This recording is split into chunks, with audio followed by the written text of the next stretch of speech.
Hello viewers, শুভ সকাল।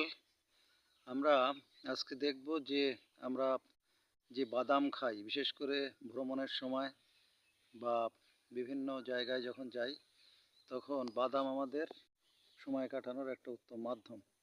আমরা এখন দেখতে পাচ্ছি যে চাষির বাদাম ক্ষেত।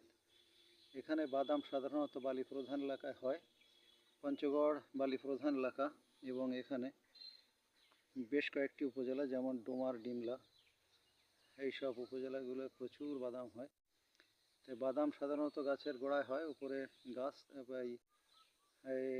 কৃষক বাদাম লাগানো 3 মাসের ভিতরে বাদাম উত্তোলন করে। তা আমরা আজকে এখন এখানে বাদাম গাছ দেখছি, এবং একই সাথে আমি দেখাবো ছবিতে যে বাদামের গাছের গোড়ায় কী পরিমাণ বাদাম হয়েছে, কারণ এখন হলো বাদাম উত্তোলনের সময়।